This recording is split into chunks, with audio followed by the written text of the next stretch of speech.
Hi, hello. It's another episode of Passive Pixels. This is actually a special episode, and yes, it is me, everyone's favorite weeb in denial degenerate, Dorian. We Hello. have that on record. You really want to start off that way. Now I'm just making you edit it out. I'm starting your chops early here. If you think that's getting cut out, then you don't know how I edit. All right, yeah, we're off to a swimming start here.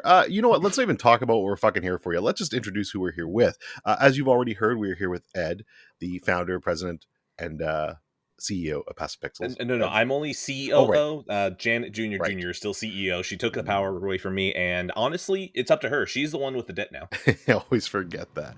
Ed, how are you doing today? You good? Oh, Everything great? just as I was saying before we even hit recording, I'm at negative 100 calories for the day because I went to the doctor and they're like, hey, you're fat.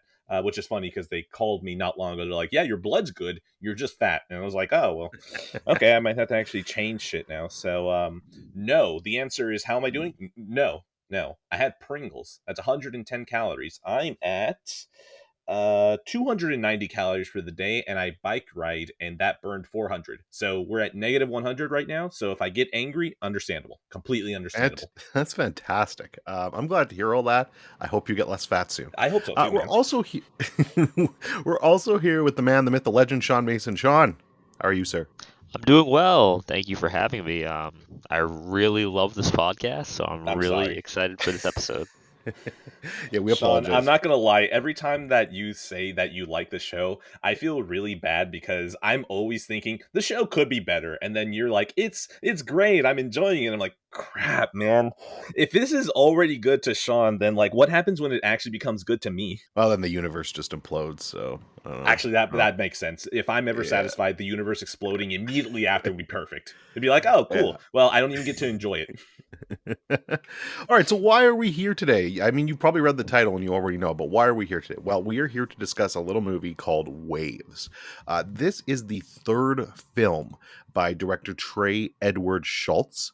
And by the way, I will just say off the top, I recommend all of his movies. They're all fantastic. He's also done a movie called Krisha and It Comes at Night.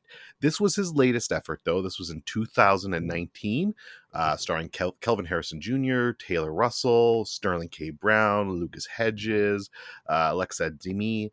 There's a lot of people here. A really solid cast, and this movie is a very special movie for a lot of different reasons, I feel.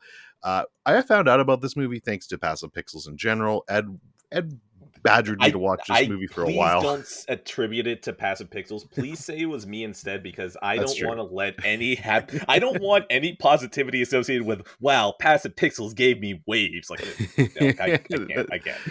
That's true, but no, Ed was definitely a strong believer in this film. To me, he's like, yeah, movie sad, you will like, and I'm like, okay, let's watch this film. And boy, more prophetic words weren't spoken.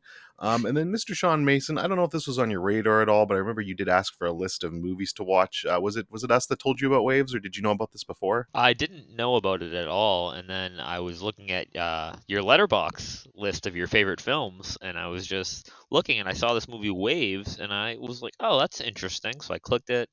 I looked it up, and I was like, "Oh, this seems right up my alley." So I put it on a list of movies to watch, and then I sent you that list, and you were like, "Definitely watch Waves." I'm like, "All right," and I watched it and instantly loved it.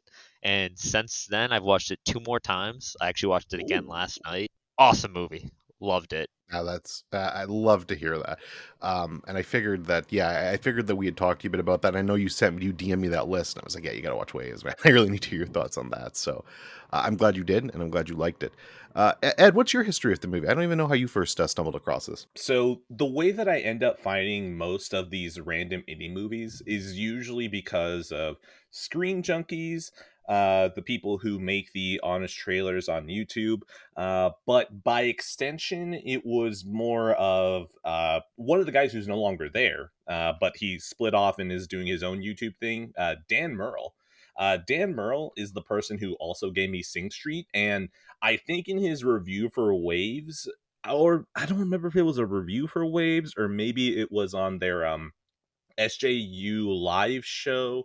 Let me okay, the guest context for that, SJU Screen Junkies Universe live was usually like I think a daily show that they had where they talk about movies, and I think I can't remember anymore, but I know for sure the constants are Screen Junkies, Dan Merle, and them always bringing up small movies that they're keeping an eye on.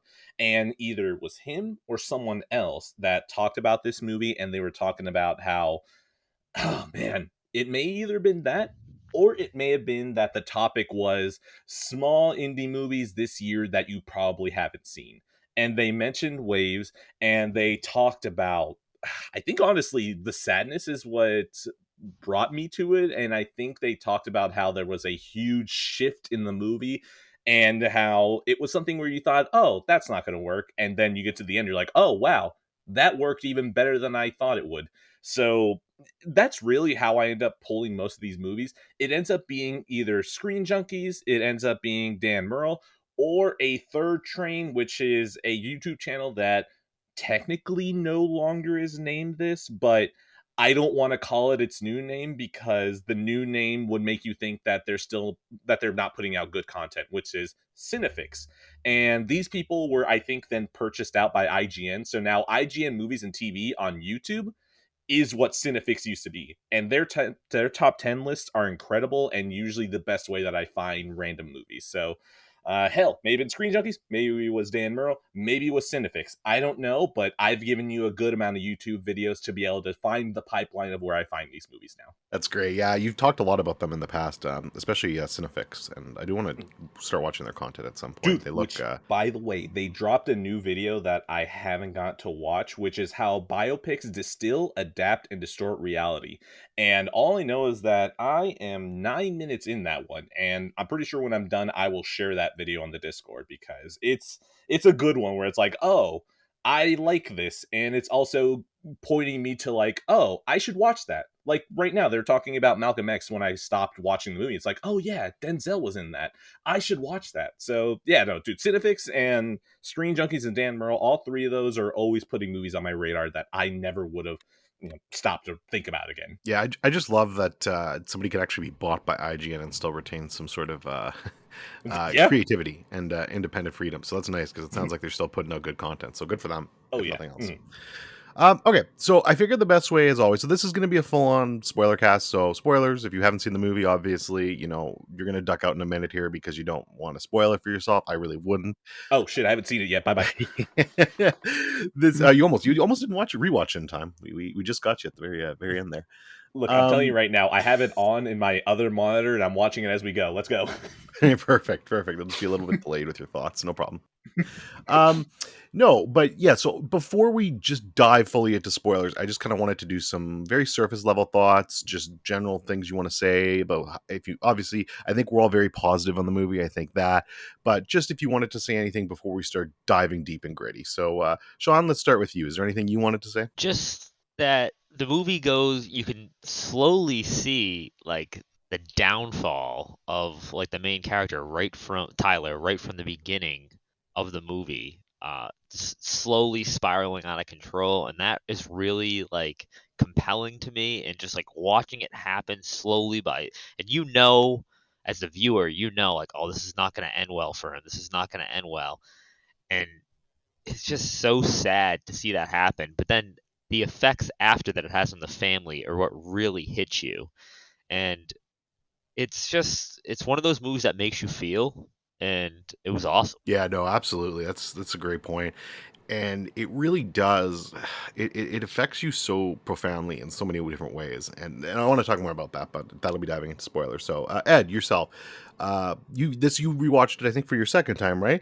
Correct. The same feeling was on it, more positive, less positive. What'd you think? I think I was underselling it in my memory. I knew that I already liked this movie. I knew that it was good. I knew that it was top tier. But I feel like even though I knew all of that, rewatching it again, it's kind of weird to say because like I can kind of consider that anything that I watched probably before 2015, I'm ready to just say maybe I didn't watch that. I don't think I had the right eye for it.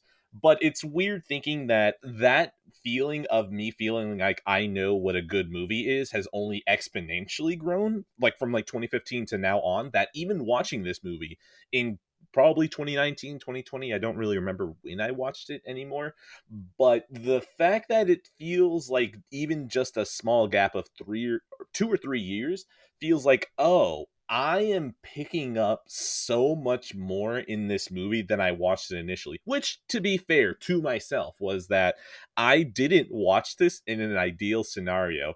I've mentioned it before, but my brother in law is a man who I admire a lot, because he specifically is a person who can look at the billions of movies on a streaming service, sees a movie, and goes, yeah, I'm going to watch that, and he doesn't scroll through a billion movies before trying to choose the right one, or like, oh man, this to watch later, I'm not in the mood for this. Like, this man will just shoot and then choose a movie. I think this was another one where I was just sitting there and I said, oh, Waves, that has Sterling K. Brown, we're watching This Is Us right now, he's probably good in that. And then everyone just went, yeah, let's watch that. I'm like, oh, okay, shit, I thought we were going to scroll through more. So Waves didn't watch in an ideal scenario because it was just a TV in a living room. This is a movie that, like, you kind of need to pay attention and then get all the small little camera angles and the coloring. Oh, being able to watch it again in my theater room makes me so happy because I got the full effect of this movie. Like, it, I hate saying it because I always hate bringing up newer movies to talk about older movies, but it's always a good way to bring someone in to understand what I mean. What I mean by saying that this movie has some of those shades that Uncut Gems has, which is like, it just has that racketing up tension. We're just like, oh my god, I don't know if I can handle this right now. This movie is so much better when you have 11 speakers pointing at you and just making you feel uncomfortable as hell. So, yes, this movie is even better than I thought. I love it. I almost feel like I want to watch this in 4K. Good luck. When the fuck are we going to get that? But I would like to watch this movie in 4K to see if it's something that I love even more, because right now I'm right on the edge of, would I want this on my shelf? But right now I can say I'm super positive on this movie, and I feel like I let it slip in my mind more than it should have. Yeah, I think people, I mean, longtime listeners, God help you, will know that even if something Jesus. is in contention to be on Edge Shelf, like if it's even a thought, that's high praise. And if it doesn't get there, if there's a thought for it, Mm. it's high praise. I mean, let's So, not remember, we need to say that the shelf is not about quality, it is just how no, much I like it. Because, like, let's be honest, correct. there's some No, questionable we know shit on that. the There, shelf.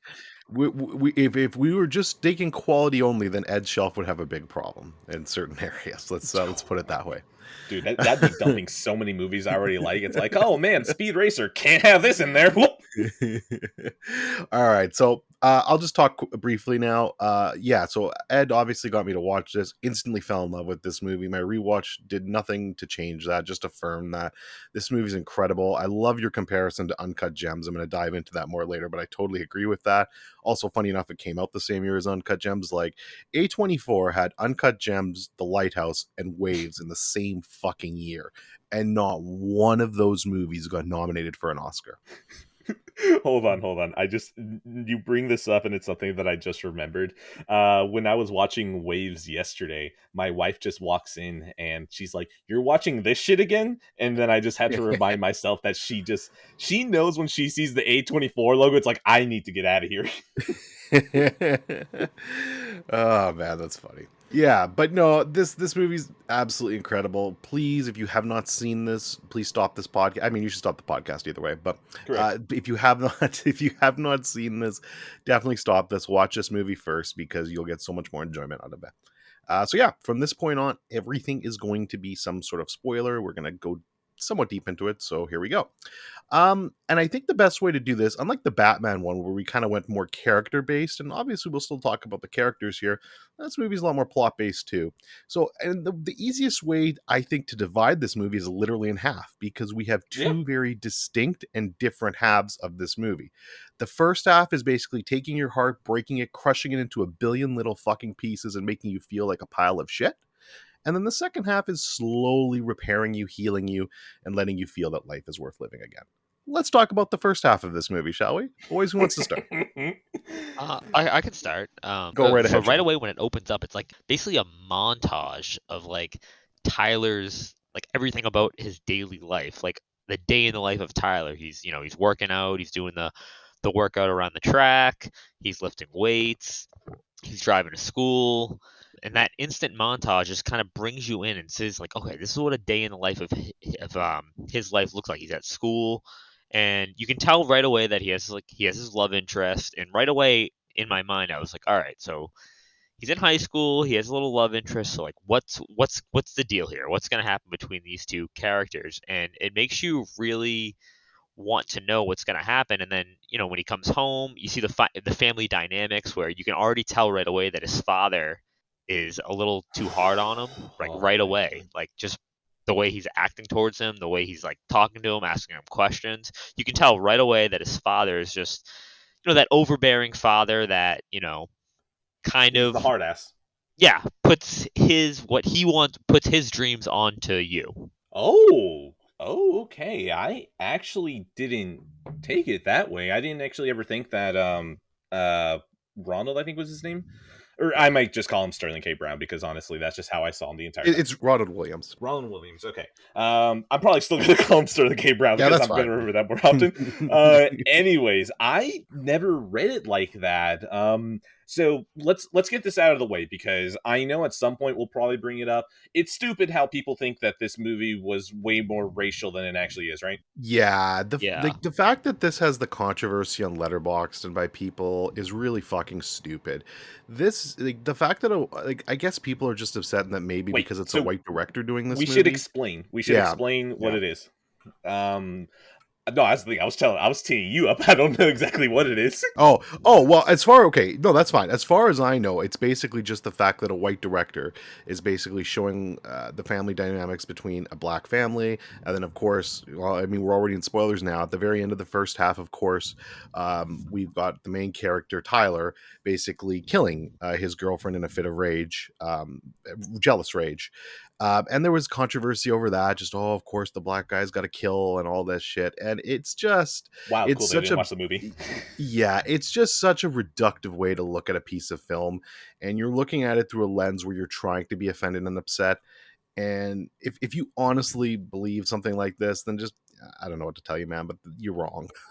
Like I, there's nothing inherently racist about this. If anything, this is a very powerful movie, I think, for black people and for black families and stuff like that to hang their hat on and show off a very good piece of cinema that's for them. So, the two things that I was going to bring up, just in relation to Ronald, because for Ronald, I never saw it as him projecting his desires onto, what was the son's name? Tyler. Tyler. Okay, thank you. Tyler, I'm gonna have to remember because I don't remember that actor's name. Basically, I never saw it as him projecting himself onto Tyler, his dreams and aspirations like that. Because, like, when you look at Ronald, right, that man is built. That man owns a business. That man has that house. He has that family. This man has done everything that he can. That he seems like he's achieved pretty much everything that he wants. He has a nice truck. He was able to buy his son a nice truck. He has two kids. Like, he has pretty much everything. So I never saw it really as projection. I always felt like he was just pushing Tyler because he was like, if I can achieve all of this and probably with worse standing than what you have, you could probably go even further than I could. And then the reason why I brought up the racial controversy is because rewatching it, in my memory, the timeline goes like this. I watched this movie a couple of years ago. Literally only a couple of months ago, when Dorian over here watches the movie, do I find out that people are like, it has black people, it's racial now. It's like, just shut up. Only now do I realize that there is actually something racial here, and it's just a small little piece. It's in the first half of the movie where Ronald is talking to Tyler, and Tyler's already being moody. I think his arm is already starting to mess up, and he's sitting there with him. He's like, listen, we have to be 10 times, we have to work 10 times harder than everyone else. And it's like, oh, you guys didn't like that. That's racial right there. That is racial right there. You're talking about how basically black people will have to work harder than white people, 10 times harder to be able to achieve the same spot. It's like, okay, that actually kind of gives Ronald some texture of why he pushes Tyler so hard, because he knows that if he had to work 10 times as hard, then Tyler, even though, he has that extra standing with the good family, the ability to wrestle at the high level that he does, all of these opportunities to help him be pushed up even higher. That's kind of why I think Ronald more just saw, like, if I was able to get this far with all the things that I have to deal with, you using this higher base is going to push you even further. But I don't know if to blame Tyler as a character that he couldn't stand the pressure, or I don't know, but that I'm getting off track there. Basically, Ronald, I don't know if I agree with that. I think Understandable. Like I totally get where you're coming from there. With I think a lot of it has to do with like a parent. They always want their parent to be. I mean, they always want their kid to be better off than them. So I think that Ronald works so hard on, you know, achieving what he's achieved in his life. Like you said, that he has his business, he has his family, he has a nice house. That I think he saw, like I said, he saw how much he was pushed as a kid, that he needs to push his son to be, even better than him. So yeah, I totally get where you're coming from. All right, it's Dorian, hard, anything? Oh man. yeah, wait, why am I trying to host? You're the one hosting. Go ahead. Sorry. No, no, it's all good. It's all good. It's hard for me, man, because here's the thing. First of all, Sterling K. Brown is amazing in this role. Yes, absolutely. And Ronald is a really complicated character because he's not a bad guy. He is a very good father. He does push him too Oh, hard. He pushes his kid way too hard, and I think we can all agree on that.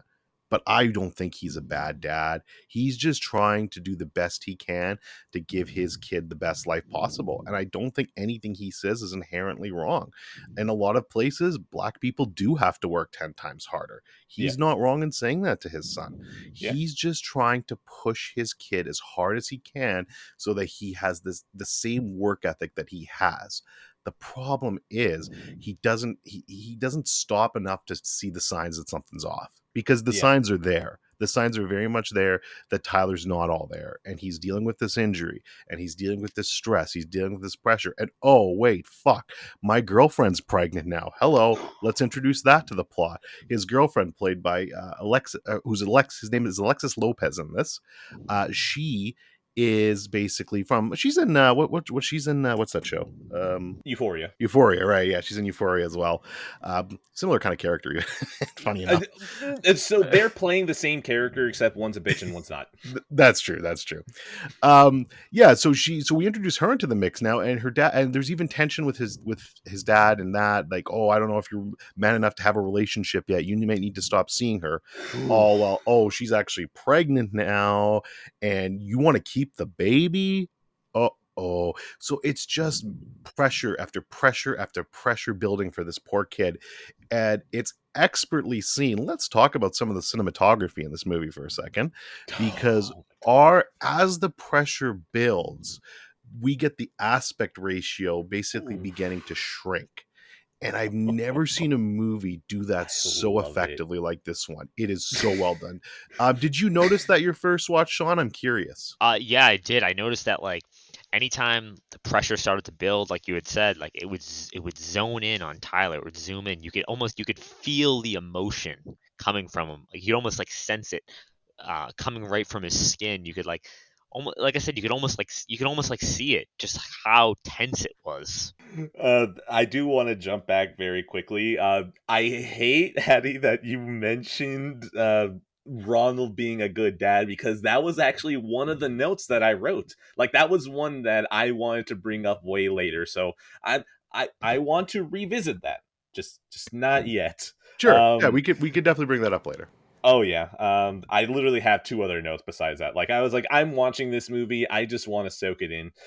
Going back to the cinematography though, and the aspect ratio. So a couple of things. First, let's get my joke out of the way because I thought about this immediately. I'm going to create a letterboxed list, and it's going to have literally two movies on it, and it's going to say the title of the list is going to be movies where the aspect ratio changes to enhance the movie, and one of them is going to be Waves, and then the other one's going to be Transformers: Age of Extinction. So, For very different reasons. wait, no, Um, sorry, Transformers: The Last Night. yes. Well, and the funny thing about this is because you've only seen Waves, you haven't seen It Comes at Night or Correct, Krisha yet, either of you, right? correct, I've not, but they're both on my watch list. same. Okay. Well, the funny thing is they both play with aspect ratios too. So this is very much a Yes, Trey.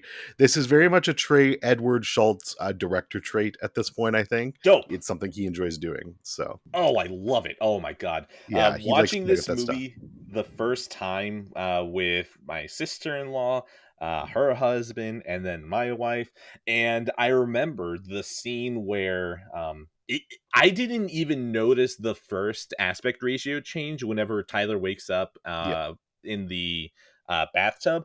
It yeah. wasn't until the next one changes when he's at the bonfire. With that change, that's when I noticed. I was like, wait a minute, did the aspect ratio just change? But we're watching a movie, so I'm not going to stop and rewind it. I'm like, no, no, no, no, whatever. Like, I'm not going to confirm it. I just want to bring up the aspect ratio changed. And then as soon as Alexa bites it, I was like, Yeah. oh, holy shit, they're changing it. And I started losing my fucking mind. And of course, with the company that I'm in, none of them are as ridiculous as I am about movies. So I'm over here losing my shit about, like, it's in 4x3. Oh my god, it's in 4x3. And they're just like, you okay there? You're right there, and I'm just like you don't understand. You don't understand. It's 166 by 1. This is awesome. And they're just like, yeah, dude, she's fucking dead. What is wrong with you? Why are you freaking out about the aspect ratio? I'm just like, you don't understand. This is so fucking cool, okay, guys? Yeah, this was so the first time I watched this movie, I had the unfortunate pleasure of watching this on Crave, which Oh, for all you Americans, you wouldn't know it. It's basically HBO Max, but 10 times worse. It's horrible. You get really bad ghosting. It's the worst streaming service in Canada. no, So no, no. Here's the watching thing. this, I will explain this better. I will yeah, sure, Amerisplain. I'm go not ahead. gonna mansplain. I'm gonna Amerisplain. People, Hulu, but worse. Or not HBO Max, HBO Go, but worse. There we go. Oh my There, gosh. yeah, You see, Sean understood that one. We yeah. used to have It's Crave HBO is Go. Dude, yeah, HBO Go was terrible.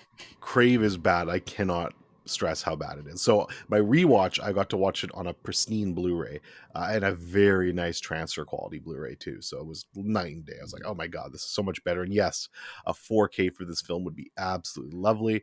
Will we ever 824, get it? please. God, who knows? It would have to probably Please. come through A24's line, but maybe one day.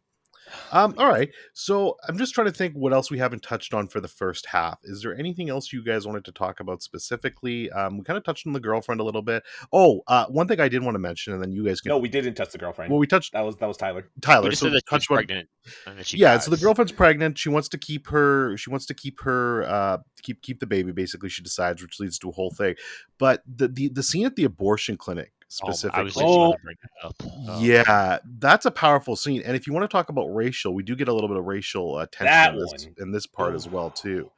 What do you guys think about that scene? Sean, you were about to bring it up, so go ahead. just so tense. It's like when the police officer comes into the abortion clinic and just mentions, we got to be careful. These ladies carry guns out here. I've seen it happen. And then as they're It's Florida, so yeah. yeah, yeah, as they're walking out, when you can tell that Alexis is upset. She still hasn't told Tyler about what happened or anything, and then the protesters start yelling just the racial slurs, and then Tyler freaks out and Alexis freaks out. She's already stressed. He's already stressed about the baby. It just, like I said, that tension that Ed mentioned. It's just it keeps building up, and you just feel it. You feel how angry Tyler is feeling in that moment. You know, bringing that up just because it's one of the moments when it happens, shout out to every time that Trey Edward Schultz just 360s the camera inside a car. Like every single time that happens, I'm just like, I feel really uneasy, and it's literally just two teenagers driving on a freeway and they're just listening to music and they're happy and going to the beach. Why do I feel so uncomfortable?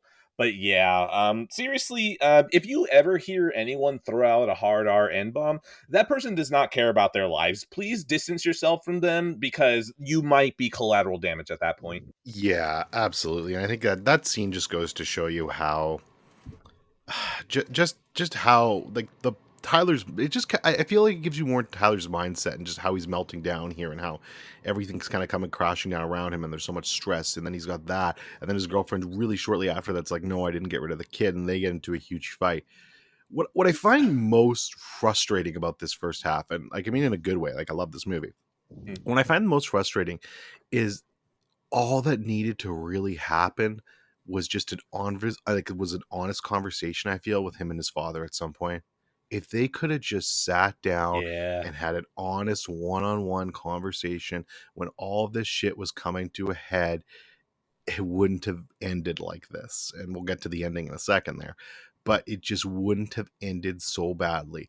And I think between the dad not being emotionally connected enough to realize that his son was basically losing his grip, and the son just being so overwhelmed and feeling like he has nowhere to go, it just couldn't happen. And to me, that's just tragic. Yeah, I felt that Tyler might have even been afraid to talk to his father about this. Oh, absolutely. What? Oh, Just 100%. Yeah. yeah, just given how much we learn about their relationship through their small conversations. I thought it was also interesting how, you know, Tyler starts taking his father's his painkillers. Yeah. Oh, And yeah. there's We that didn't point mention in the that at movie all. But where yeah. where they I forget the stepmother's name, but she asks about Ronald. Yeah, Tyler? sorry. Stepmother's name is I almost Catherine, called by the him. way. I almost called him Randall from Last of Us. I mean, This Is Us. Wow, The Last of Oh, Us. okay, you too then. Okay, all Yeah. right, yeah. I didn't realize I was the only one. My mom used to watch it, and I used to watch it with her sometimes. I'm sorry. Yeah, I know. No, Not a what am I great talking show. about? The first two seasons are okay. Like, they're actually decent. It's just like afterwards, I was like, Jesus Christ. But we're derailing, so continue. Okay, so he had mentioned, have you noticed any of my painkillers missing? And she goes, no, no. And he goes, oh, all right. He kind of just shrugs it off. Knowing that his son has going through a shoulder injury, he has a lot of pressure on him from Yeah. wrestling. He's, you know, all the colleges are looking at him. I don't it was baffled me how he didn't put two and two together, because immediately it's like, how do you not put two and two together? I mean, it's coping. Like, it's obviously him Yeah. thinking, no, my son is perfect. There's no reason he would ever do that. He is just like me. I would never do that.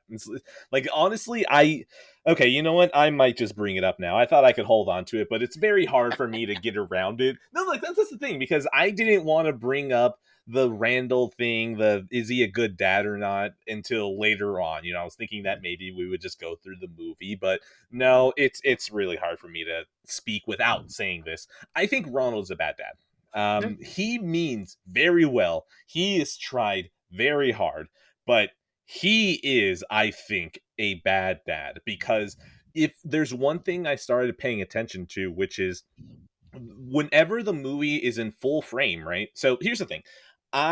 Like Sean said, right? The movie starts changing the aspect ratio and it starts getting smaller and smaller. So you can divide this movie up by full screen, the second aspect ratio, third aspect ratio, and then the letterbox 4:3, fourth aspect ratio.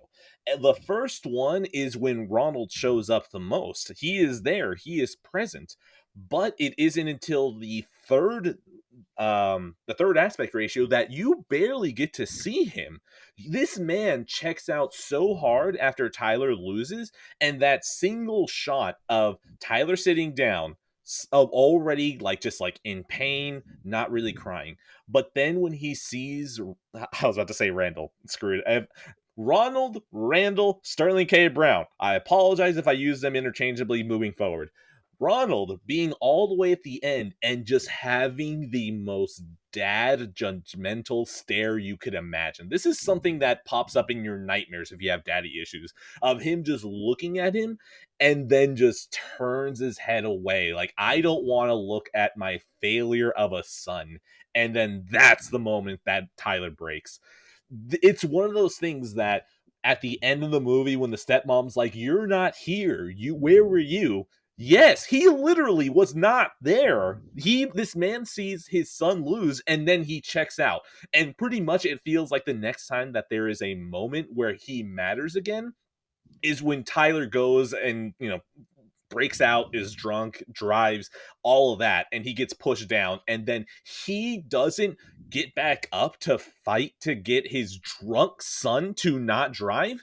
That is the one thing where it's like, how did you not do that? Honestly, the other thing that either a plot, this is where I go back and forth, is it a plot hole or is it just the characters not assuming anything of Tyler?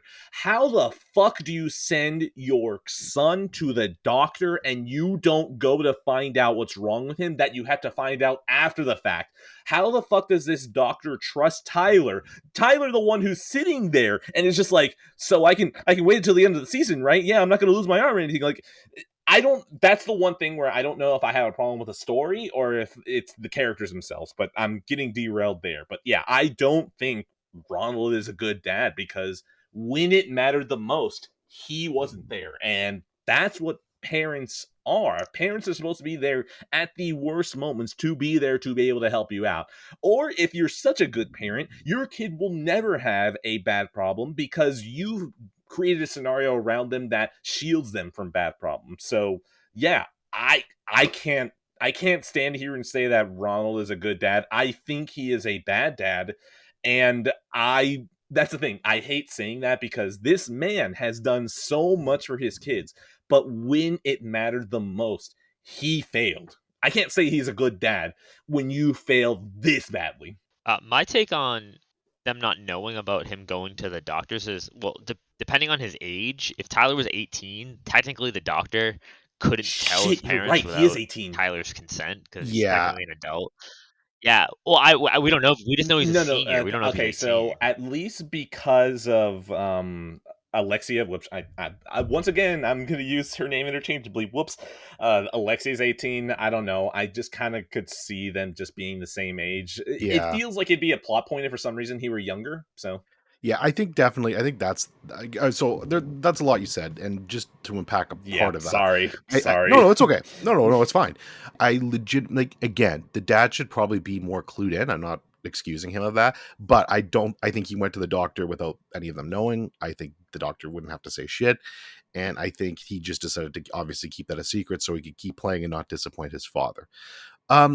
I guess Shit, you calling. can force the kid to just to sign you over as someone who they can release medical records to. I don't know, like there's enough things there where like it makes me angry. There is stuff that if they are good parents, then they'd be thinking of this. And even I'm not a parent, and I feel like I'd see this, but whatever. I'm it's small nitpicky, but I feel like I needed to voice it anyways. No, that's fair. But we even hear later. When right after he loses the match and he finds and he's in the sling and he's sitting in his room crying. We even hear later, Yes. like the parents arguing in the other room. We hear Ronald yell, "He lied to us. How could he be lying to us this whole time? Yeah. How?" Because he just doesn't want to accept it that his kid isn't as good as maybe sure. he thinks he used to be. I don't know. That's the thing. We don't know Ronald's history. We don't know if maybe he had troubles or anything.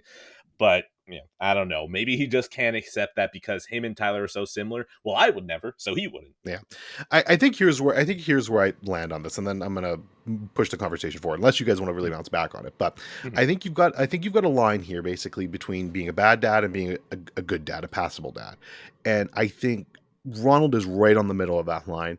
And the only reason I push him in towards the good category is at least he gives a shit and he cares. He's trying his best, and I feel you kind of see that in the second half, which we'll talk about.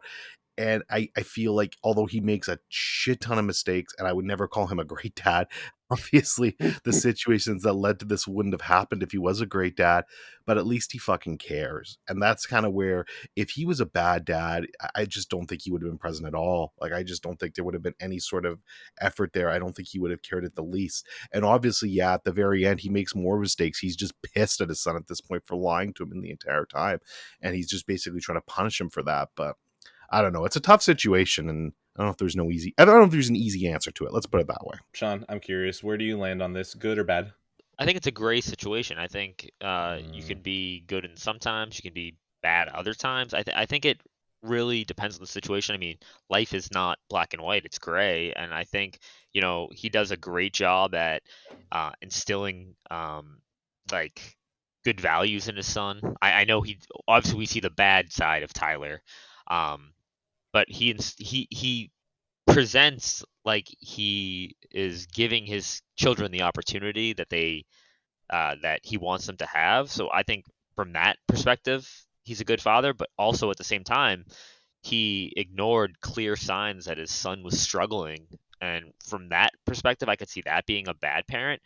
But from in life in general, I think sometimes it can be tough to recognize when your kid is struggling because you don't want your kid to struggle, so you might shield that from I yourself. still think that Ronald for the first half of this movie is a fair weather dad. And it bothers me. He's probably a good dad by the end of the movie. Because at that point, he is actually going to try with his daughter. The entire conversation on the lake is one of those things. It's like, okay, yeah, that is completely honest. You are going to make the attempt. But, man, why did he not get back up as he sees Tyler leaving?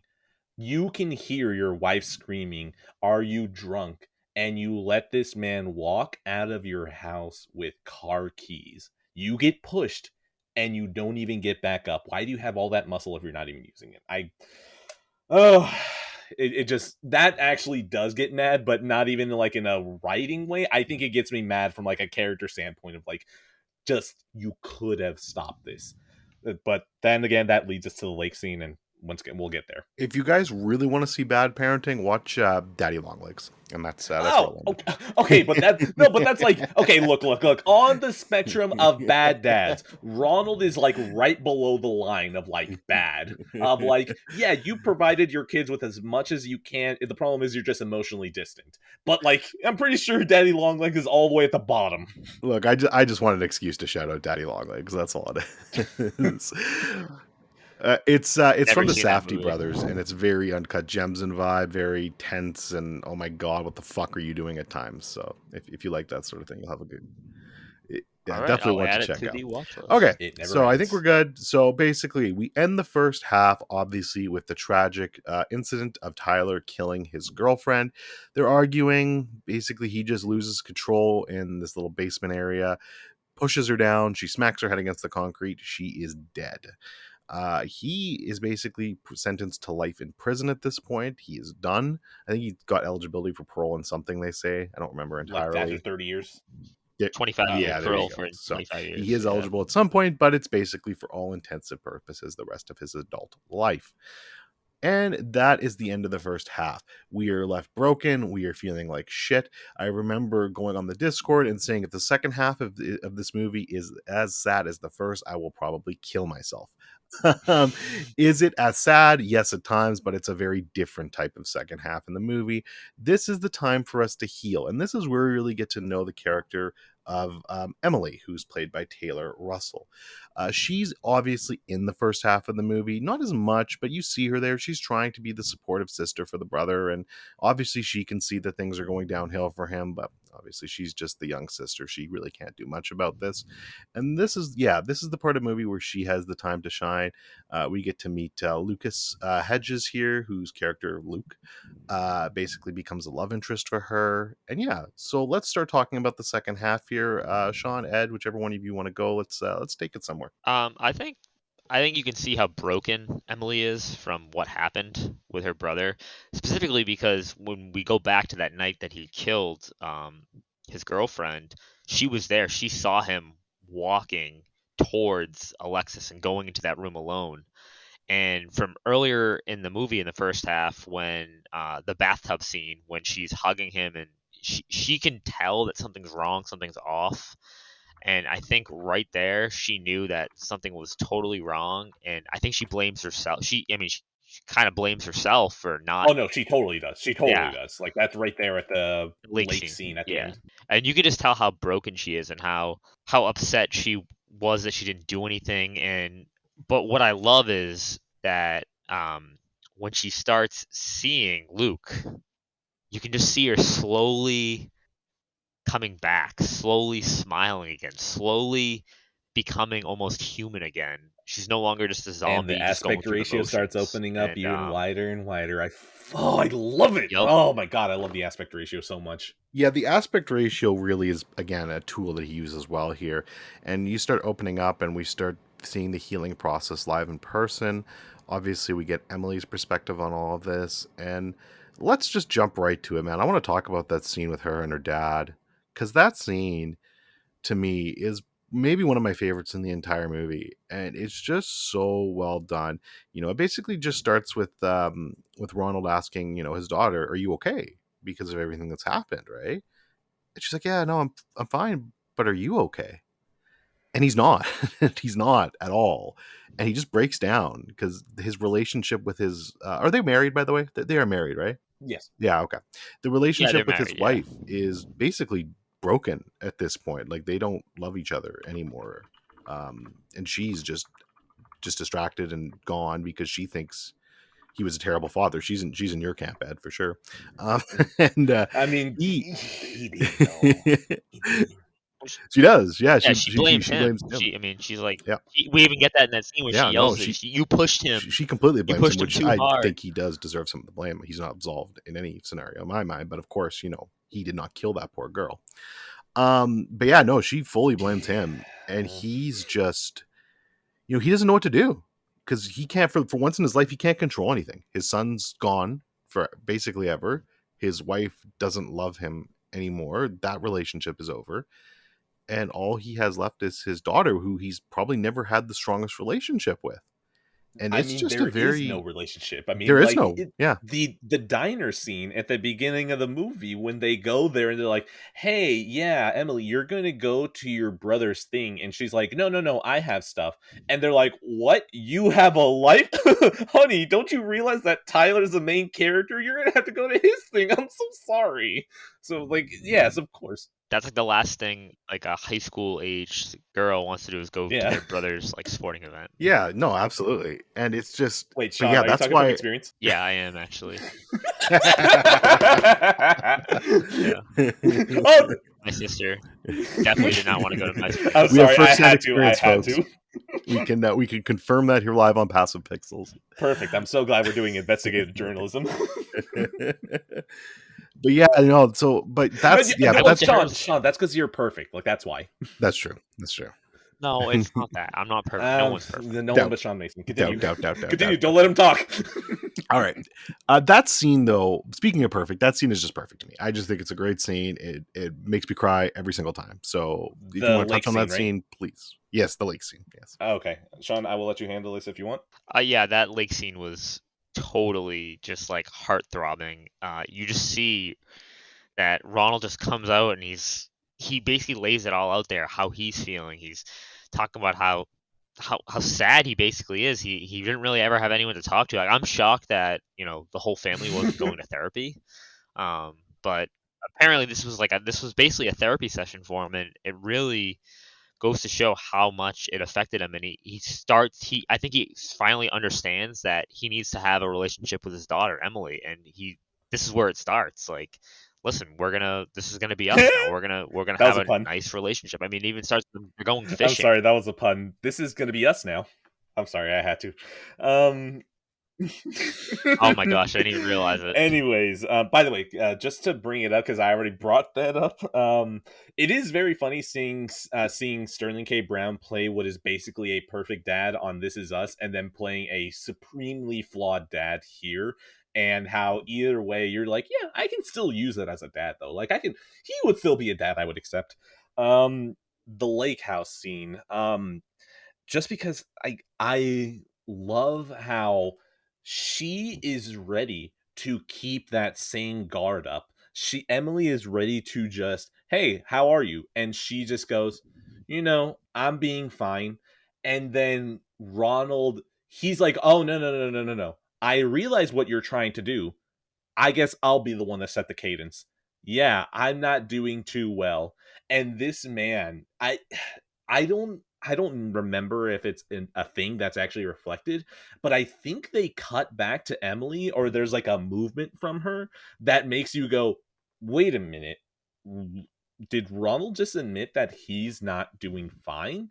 And it There is a cut that goes back to it. I noticed it. I didn't notice it the first two times I watched, but yesterday when I was watching, I did notice it. It's very subtle. Yeah, no, it's perfect. Okay, if it is there, cool. Now I can talk about it confidently. That moment where she's like, wait a minute, this man has been trying to be the strong rock that is underneath this entire family, and this man is admitting some sort of weakness. Like, it immediately tells you that this is finally the scene where Ronald has to accept that he had a hand in this and he needs to change something, or else he'll push Emily away like he did Tyler. And it's so good, just this entire scene. Honestly, I love most of this movie because it is so subtle with a whole bunch of small stuff like this. So yeah, that's what I've got. Continue. On our second rewatch, Claire couldn't watch this scene again. She's like, I It's can't. hard. She's like, I can't do it. Yeah, it's a hard scene to watch. It's very, very real feeling, and very raw. And yeah, I think I shortly after. Oh, sorry. Go ahead.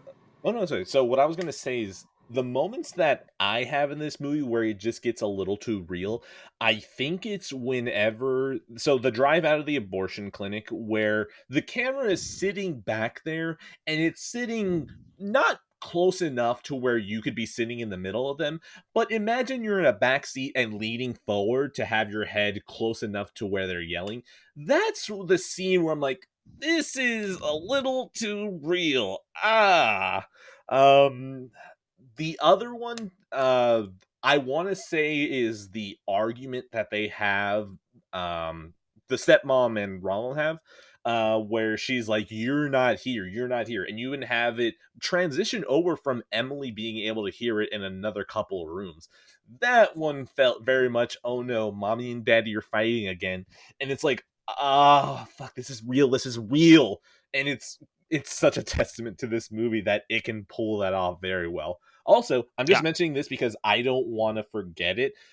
Shout out to the transition from Tyler over to Emily as protagonist. Yes. It's so good. He's just sitting in a car, red and blue police lights, and then it just becomes super neon, and it comes back and focuses on eyes, and then suddenly it's Emily. It's so good how look, I understand anytime you have a protagonist shift, it's not going to be like a title card comes out. It's like, hi, my name is Trey Edward Schultz. I'm here to tell you now that the protagonists are going to change. Don't be confused, anyone. Like, I know that doesn't happen, but I still love how it's just wordless. It's just, now you just know the way that the camera lingers on her and how it just slowly starts pulling away, even to where it stops. It lets you know this is her movie now. This is who we're following. Yeah. No, I agree. It's done very well and very tastefully too, and it's just pure art, in my Mm-hmm. opinion. So, moving on. Let's talk about basically the final stretch of the movie here, where we get a little road trip between Emily and her new beau to be, Luke. They are deciding. Basically, what ends up happening is he has a really bad relationship with his father. This is brought up. If we want to talk about bad dads, he seems like a really bad dad, although we don't really find out much of the background on that. He basically says that gets a call, I think from his dad or from the hospital or something like that, or from a family member that he's dying. He doesn't have long left to live. And Emily's like, no, no, no, no, no. You gotta go fucking see him, or you're gonna regret this for the rest of your life. I think this is partially her, because she doesn't have a very good relationship with her father either. And she's like, no, like I know how bad this is and how I want to like make amends with my father probably, and I wouldn't want to leave things like this. So you need to go now. So we're gonna take a little road trip and go.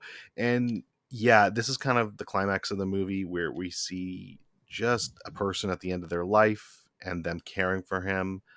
Guys, what did you think of the end of here? Did you like this? What are your thoughts? So with this scene, I know for sure that Emily was definitely projecting herself onto, what was his name, is Luke, right?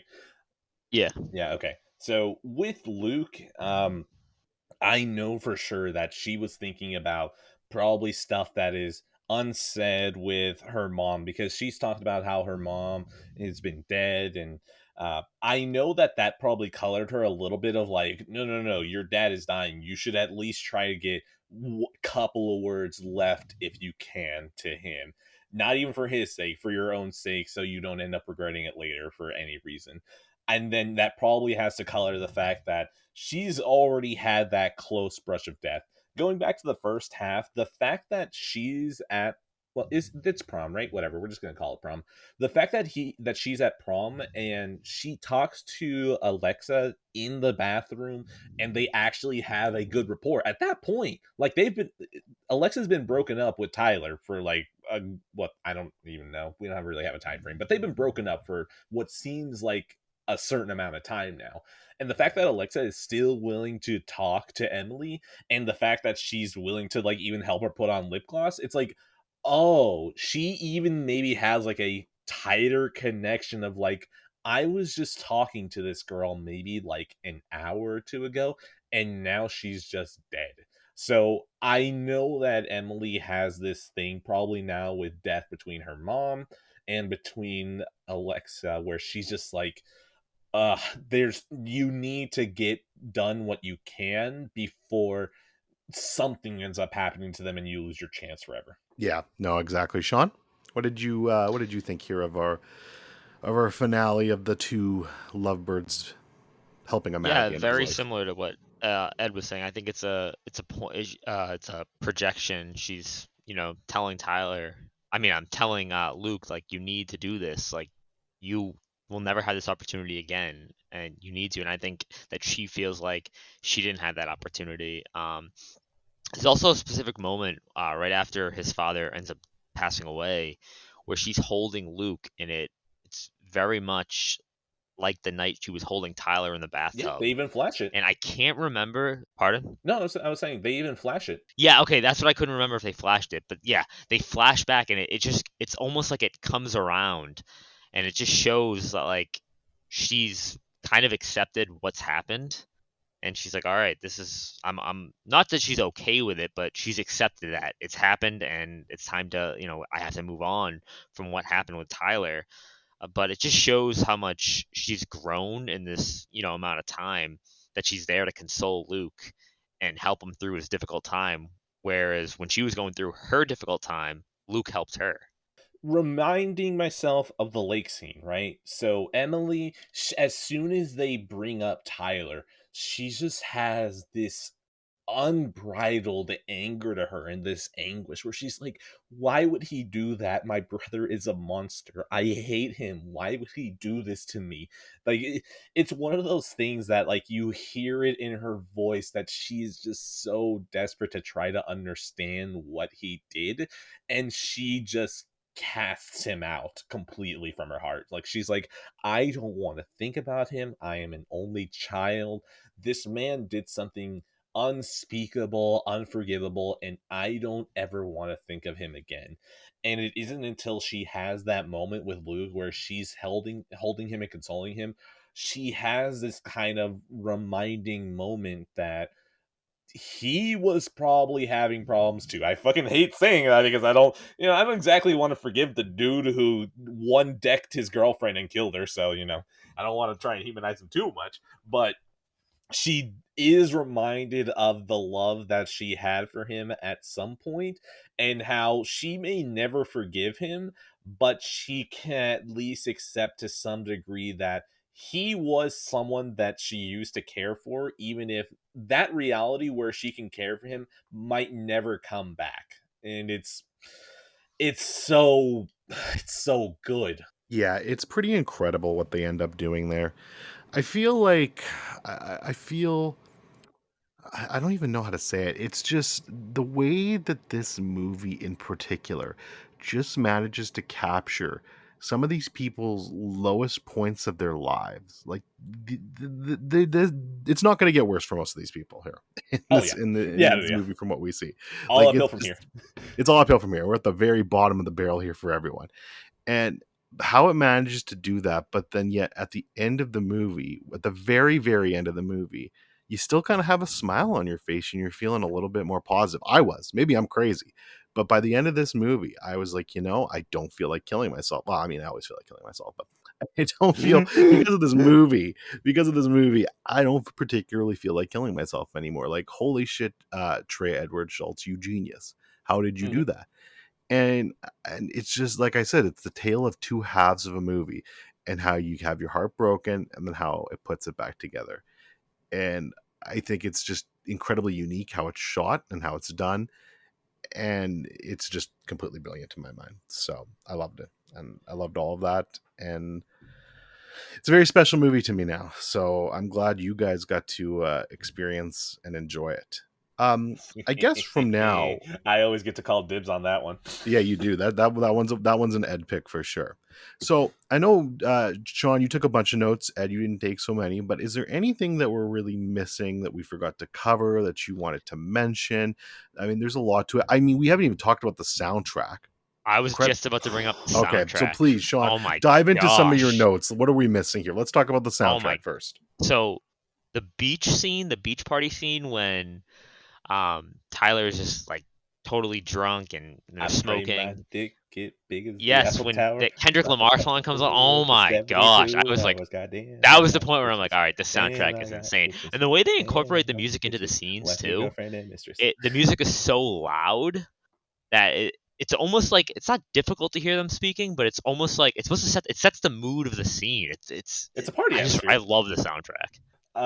So here's the thing that was funny, because of course I watched the movie, and then I usually give my wife kind of like my thoughts on it, which she never asked for, but hey, I'm really bad about talking anyway, so here, you can have this one. I'll talk about a movie instead.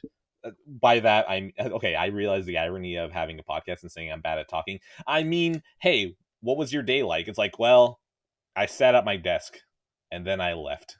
So, anyways, I remember after watching this movie, I walk over to her and I'm just like, yeah, it's so funny how Euphoria just watched Waves and like, yeah, what if we did that but bad? So it's very funny seeing and hearing the soundtracks. Like, man, you guys have such a great taste in cinematography and music, and you have characters that are totally believable, act at such a high level, and then Euphoria just goes, yeah, but what if we have all of that except every person sucks? And then HBO said, cool, when can you get started? Yeah, I can definitely see some similarities. I'm a pretty kind of a hater on Euphoria now. Understandable. It's just not for me, but I can understand it's also garbage. It's garbage. It It's is. fun, entertaining garbage. It's fun. Well, but what's really frustrating me is those special episodes, right? Because those special episodes, it's not garbage at all. It's like, oh my god, you actually tried here. These are really fucking great. Like, can I have more of that, please? No, you can't. You can have just more garbage. There you go. Like, oh, fuck you. Thank you very much. But yeah, there are definitely similarities there. I mean, the fucking Alexis in here is, like I said, in a bit, like you said, in a bitch in one and not a bitch in the other. So, but look. Alexa's character is in Euphoria is if they brought her back to life after Waves, and it's like really angry. It's like, you guys let me just get killed. This man hit me in the head, is crying over my body when he could have called 911 and probably saved me. I'm angry. Actually, they're very slow about that. Like, she probably could have survived if somebody called quicker, but no, that's the thing. Tyler was the one who was slow about it. This man's just like, I know, yeah, not the people, freaking out. Yeah, well, no, and I get it. At this point, Tyler's probably just, his life is flashing before his eyes. He knows he's cooked at this point. So, can I bring up one more thing about the soundtrack? Please go ahead. Absolutely. The scene when Tyler's driving to the party where he's drunk and high and he just got in a fight with his father. They're playing Kanye West, "I Am a God" is playing. You can just feel how it starts playing as soon as he pushes his dad. As soon as he pushes his dad, that's when it plays. And I'm just like, you know what? Let's go a little bit religious. The son has bespoken the father. Oh my God. And you play "I Am a God." Perfect. You can feel how invincible Tyler feels. Like he's like, nothing can stop me. Mm-hmm. Yeah, it's incredible stuff. No, the soundtrack here is very good, especially if you're a rap fan. There's going to be a lot for you to like here, but even the original music that's used to at times is really great. So it's a great score. Sean, do you have any other notes on that pad of yours you wanted to go over? Just like one more thing that I have is, did you notice? You know, at the beginning, right after Tyler leaves from the doctors, they go to the wrestling practice, and he's wrestling. Do you notice he's wrestling Luke? Yep. Oh, I didn't notice I that. didn't. No. Yeah, I picked it up on my second watch. Oh Yeah. shit! I had no idea. Huh? And, like he goes extra on him basically, and like he's Oh going fuck. really hard on him, and he gets up and Luke's is bleeding from his mouth. Oh I fuck! didn't I notice it didn't until my notice second that. watch through. That's Yeah. crazy. No, I didn't notice that either watch throughs. I'm dumb. That's awesome. Yeah, that's the thing. They make it very subtle, but the movie basically already tells you that Luke would have known. And that's kind of what makes it so interesting of why Luke kind of plays a little dumb with Yeah, Emily of like, look, I'm I assuming it's to understand spare you her feelings. yeah, it's like I Yeah. know you probably have to deal with this enough as you do already. So Yeah. we're just Well, not they going show to that. bring that up unless you want to. Yeah, they show that one scene of her scrolling through all the comments, right, about her Mhm. brother, and that's and her and too, and it's Oh, just that's harsh. heartbreaking. Yeah, Some of the stuff it said. that's hard to watch. That's a hard to watch scene for sure. Just because I'm Ugh. scanning through the movie, because I assume now we're just kind of like in the wrap up phase to Yeah, say whatever yeah. we So yeah, want. Ed, anything else you wanted to mention or bring up there for sure? I love the workout scene between Tyler and his dad. Like, I love it because that's why I called Ronald a fair weather father, because that entire workout scene is like, dude, that is some good shit. Like, you have this banter back and forth. You have him being able to see his son as not, that's the thing. You should probably still be seeing them as a kid, but like, if you still have those humanizing moments where you're hanging out with your kid, that is the moment where it's like, yeah, you're not okay, you are a bad dad, but you're also like, you're probably a fair weather dad, because like whenever it's going good, you're great at this. You're there, you're working out, you're pushing him, he's pushing you. You guys keep going back and forth and having fun. The moment when Ronald kind of is starting to reach his limits, and he's like, I can't, I'm trying to flex, and then he starts crouching down, and Tyler's like, you all right, old man, you flex too hard? And then like Ronald's like, he can't even breathe well enough to laugh. Like, it's so good, and that's why it makes me just angrier of like, you could have been a good dad, but literally when it mattered the most is when you fumbled the ball. That's why I go back to it being a great situation where, in some aspects he's a great dad, in other aspects he's not so great. Yeah, but it's like whenever you have those friends who like only whenever things are going good that show up, it's like, oh, cool, you're great. And then there are times where like, yeah, listen, I don't understand what happened. My car got stolen. Who am I going to call to help me out? Well, I'm probably not going to call out the people who aren't there for me at the worst moments. Disneyland dad. Understandable. Yeah, I get what you're saying. Yeah. Yeah, What a no, for sure. focus. I think it's I think it's a very nuanced conversation, and I actually do I'm not sure if there's a right or wrong answer for that. I think he tries. Whether that attempt is enough to be considered a good dad or not, I mean, who the fuck knows, man. What I do know for sure is he certainly failed his son in a lot of different Oh ways, yeah.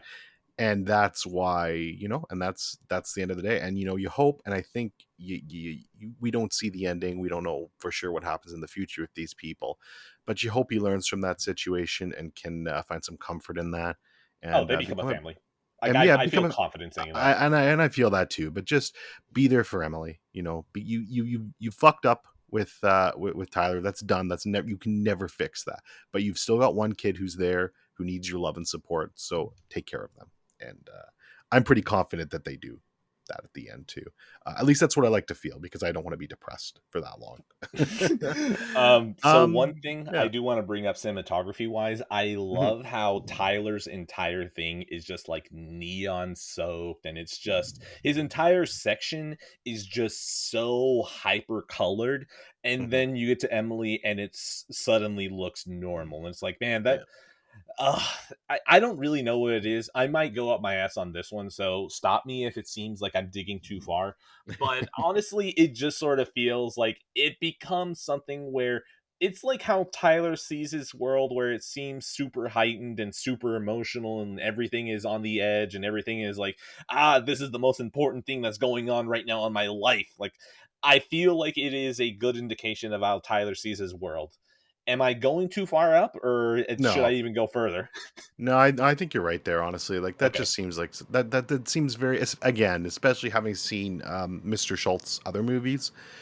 There's nothing really accidental with the way he shoots his films, I feel. And Mhm. you get a huge distinct difference from the first half in how glitzy and glamorous it looks visually in Mhm. comparison to the second half, which is, I don't say dull, but it's a lot more muted and normal and just Yeah. feels like, It feels more like reality instead of feels like, more like you're in a reality. nightclub Yeah, for the entire first half of the movie. exactly. Exactly. So, no, I definitely think you're onto something there for By the way, sure. the nightclub though aspect, it's Mhm. so good that HBO said greenlight an entire show about that. Yeah, this, like I said, this movie in 4K visually would be really stunning. So, It bothers me so uh, much. Which, by the way, if you are listening to this at release date, um, today is the day that Alexa was born. Yay! I only noticed it when I was watching the movie. I was like, wait a minute. July 15th, 2000, which, by the way, terrifying to think that anyone was born in the year 2000. I don't exactly like that. Dude, how do you think I feel with my students? yeah, yeah, no shit. Yeah. Um, anyways, yeah, July 15th. I'm gonna make sure to release it by then. The day that, hold on, the frame is coming up. I need to make sure that I can pause it so I can get her name. Today, the day I release it, is the day that Alexis Luna Lopez was born, our beloved daughter, July 15th, 2000 to November 18th, 2018. Rest in peace, you and your baby. Rest in peace. All Um, right. two scenes I do want to bring up. By the way, I feel like I'm starting to dominate it a little bit. So, does anyone want to cut me up before I bring up two scenes I want to talk about? Oh no, I'm good. No, You keep go for it. you keep going. All my notes have been touched on, honestly. So keep Sean, going. how are you with your notes? Or if you have any? I'm good. We went over most of it. Yeah, I'm good. Okay, Bring fair up what you enough. want. All right, so three things actually. One is somewhat of a joke, which is that I love how after you leave Tyler's dad, not Tyler, no, it is no, no, sorry, Luke's dad. Once you leave Luke's dad, I love how it feels so much like a Nolan movie when it ends, when you just have like different scenes of different endings to different plot lines, and it's like, oh well, Alexis' parents is, well, they're at the graveyard now. They're sad. Oh, now we have the shot of Tyler in prison. He's sad. Oh, look, you have the mom reading the text message and accepting that she can probably go see her son again. That's sad. Um, I just had to make that joke just because it was very funny seeing that similarity, and considering that our own Dorian over here loves it, and he prays at his Nolan altar every day. I just wanted to bring it up because it's a fun parallel. Um, And no one the we other trust. one, you do. Two things, right? One that I want to bring up is that in that sad montage at the end, it's a small little moment, but again, I'm going to go up my own ass here because this is what these special episodes require. I love that. You remember how I was talking about how Ronald gives Tyler that look whenever he loses, like that. Just I'm Oh, that so that look of just disappointment, that death stare.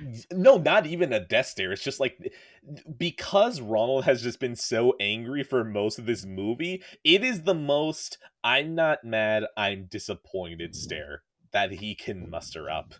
Um anyways, uh, it is something that you kind of learn about his character, that he doesn't want to ever accept weakness from others.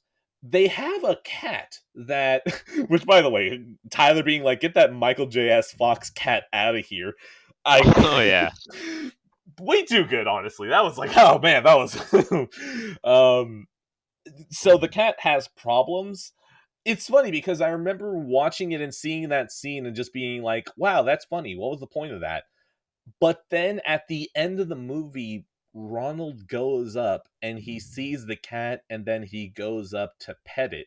And it's one of those things where it's like, oh, the movie is telling me that Ronald might be willing to accept a little bit less than perfection in his life now. Again, you know what? Even though I like to say I may be going at my own ass on that one, I'm going to push harder and say I'm right on that one. I don't want to say it's an interpretation. I want to say I'm right on that one. Uh, do you guys agree, or do you want to be wrong?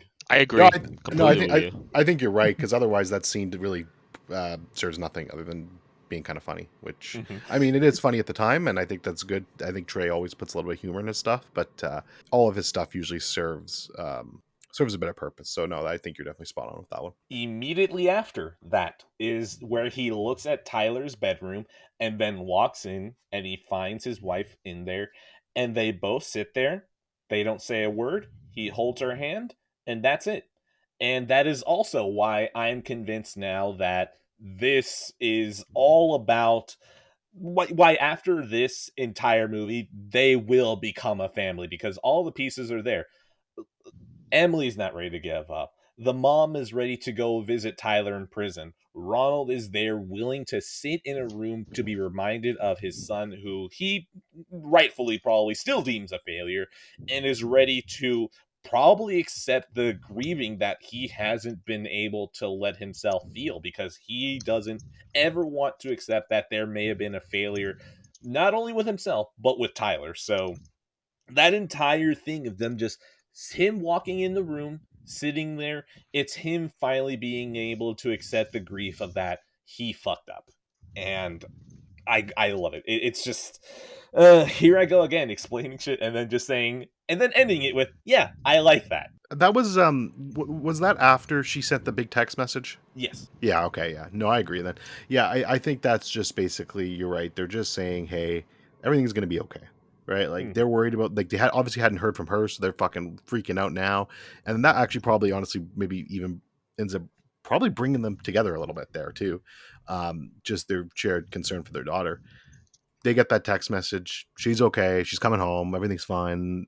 What the fuck's going on? We'll get more soon. But hey, can we just take a moment and sit here in silence and appreciate that there's still more to live for? And I think we get that with that scene. Again, very small shot, but you can glean quite a bit from it. Oh yeah. I do believe that they will be a happy family in the end. Um, I think that ending really, like we said, the beginning slowly breaks your heart. The second half slowly builds it back up, and I think it ends on a positive note where you can confidently say, "Yeah, they're going to be a great family. They're going to have their things they need to work out, but I think they're going to pull through it." So let me see. I got that out of the way. I got that. Is there anything else left to this movie besides my final question? Yeah, okay. I got my final question then. Why is the movie called Waves? Because it takes place in Florida on the sunny beaches and waves of Miami, man. Have you ever Because at the seen that beginning of the movie, meme? when they're in the water, they're swimming around in the water, and that's how you know that Tyler's like, "Wow, I think I found the one for me." And then slowly after that, his life just crumbles before his eyes. So I you think, guys Maybe ever that's seen why. that meme where it's like a bell curve and then you have yeah, someone who's like supremely stupid saying the right thing and then you have the median just being like I'm going to say something that is probably wrong and then you get to the other end and you realize the stupidest person and the smartest person are saying the same thing. exactly. I feel like you saying it's in Florida, man, feels like the middle of the bell curve. Yeah, I mean, if we were looking at it from from an actual non-meme perspective here, I mean, what do we know about waves? Waves are rocky, they're bumpy, right? They're always, you go through different you're just going through different ebbs and flows with them. They're never quite the same. They're always a little bit So, up and yeah, down. it's a really good point, actually. And I think that's kind of where we are with this film, right? It's rocky, it's bumpy. We're not ever going in the same direction. We get there. I think it has a lot to do with the fact that waves kind of like Dorian said, they ebb and flow. They come in all different shapes and sizes. Sometimes they start off huge and powerful, and other times they're small and subtle. And I think that could have something to do with it. It could also be that it takes place in Florida. Who really knows? Um, but overall, great movie. Yeah, pretty much you guys took the words right out of my mouth. It's basically waves will continuously hit you. Sometimes they'll be pleasant, sometimes they'll knock you on your ass, but regardless, the waves will keep coming back to hit you. So, really, the only thing you can do is withstand them and make sure that you're strong enough to handle the next wave. And they got hit by a hard one with Tyler, and now all they can do is to get back up and let the waves keep washing over. Oh yeah, Really beautifully said. I couldn't agree with more with that. And I think that's pretty much the perfect closing spot. So, final thoughts from anyone? I'll go round table here, and then I will finish this off. Ed, anything else to say about Waves or just in general life that you wanted to leave us with? I have nothing besides shout out to the neon credits. I usually, whenever I watch a really good movie, I will sit there and watch the credits. So God bless this movie just having gorgeous neon lights just flickering around. And also shout out to them using the end of Mr. Robot season 1 song. I yeah. love end of season 1 Mr. Robot song. Yes, I didn't even put that together until you just said it, but that's right. Shit. That's all I got. Good shit. Sean, sir. I just want to say thanks again for having me. We're Really honored love to the have you, podcast. not the other way around. Yes. No, I'm honored to be here. If for some reason you listen to this whole podcast and you haven't seen the movie, I will even laugh though at you. I will laugh at you. What is wrong with you? even though you know the plot and the basic plot points, I still highly encourage you to watch this movie because even just knowing the plot, it's still gonna make you feel things, and it is just an overall great experience to watch. So yeah, In that's that about it. same breath, Dorian, you can have this one. You're going to be really happy about this one.